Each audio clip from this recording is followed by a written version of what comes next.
General Hospital Spoilers. Sidwell kidnaps Maxie.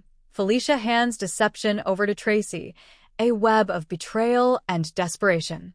The streets of Port Charles are rarely quiet, but this morning, the city feels different. It's early autumn, and the golden leaves outside Kelly's flutter in the breeze. Inside, Felicia Scorpio sits at the corner table, nervously stirring her coffee. She's been waiting for Maxie for over 30 minutes, and her daughter's absence is unsettling. Maxie Jones has been riding high in the fashion world lately. Deception Cosmetics is thriving. The brand has a new viral product, and she's become the confident CEO she always dreamed of being. But success comes with enemies, and not all of them play fair. Sidwell, the elusive corporate shark with rumored mob ties, has been circling deception for months.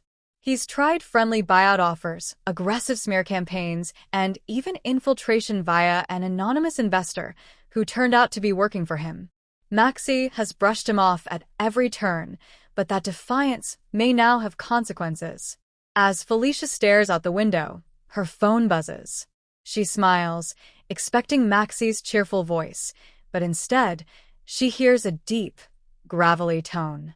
"If you want to see your daughter again, Felicia, you'll do exactly what I say." Felicia's coffee cup slips from her hand, shattering on the floor. The line goes dead.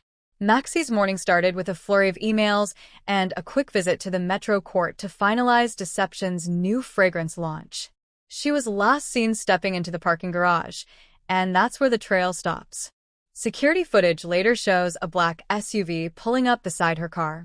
Two masked men jump out, forcing her inside before speeding away. The entire abduction takes less than 15 seconds. Felicia races to the PCPD, desperate for help. Anna Devane and Dante Falconeri spring into action, but Sidwell's reputation makes them wary. He's known for never leaving evidence behind. Anna quietly warns Felicia. "Sidwell doesn't play games, Felicia.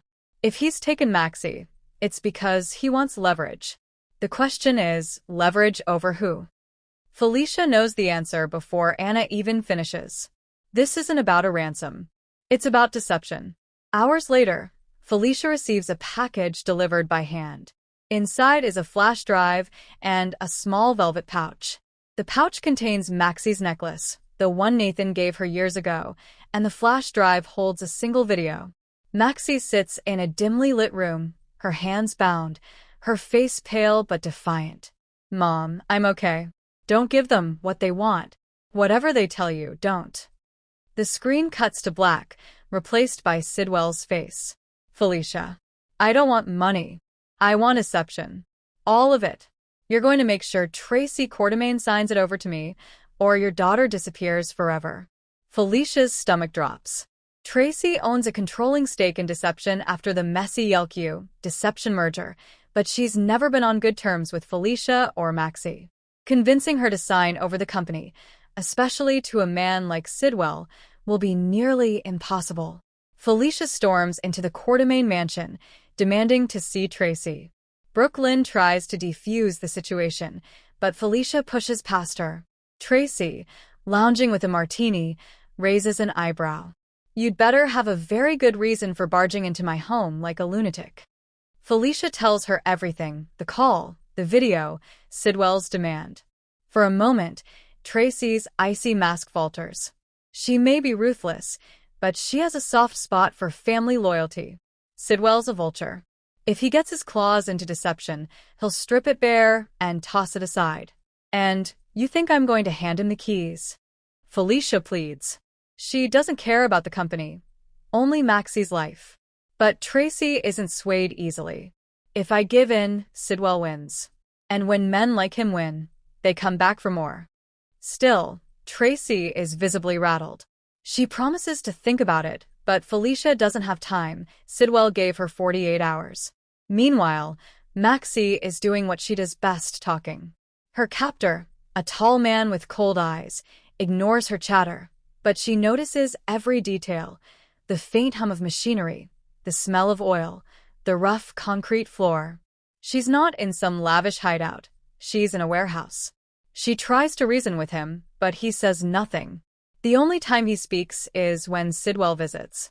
You've been stubborn for too long, Maxie. You should have taken my offer when I was still willing to let you walk away with something. Maxie glares at him. You think stealing my company will make you powerful? You're just a parasite. Sidwell smirks. Parasites survive, Maxie.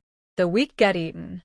Back in Port Charles, Anna and Dante set up a sting operation to trace Sidwell's communications, but he's too smart to leave a digital trail. Spinelli offers to help, and his arrival lifts Felicia's spirits, but even he struggles to break through Sidwell's security. Felicia decides to take matters into her own hands. She goes back to Tracy and, this time, plays her trump card: family history. Tracy, you've done questionable things for the people you love. This is my turn. I am asking you as a mother to do this. Tracy looks away, clearly torn. Finally, she says, if I do this, I'll make sure Sidwell pays for touching this family. Tracy arranges a meeting with Sidwell at the Metro Court. Felicia sits beside her, trembling as she watches the man who holds her daughter's life in his hands. Sidwell, ever the gentleman in public, acts like this is a routine business negotiation. So we have an understanding? You sign over deception and Maxie goes home. Tracy signs, but not before subtly slipping an untraceable tracker into the pen she hands him. Anna and Dante, stationed nearby, get the signal. The tracker leads the PCPD to an abandoned shipyard.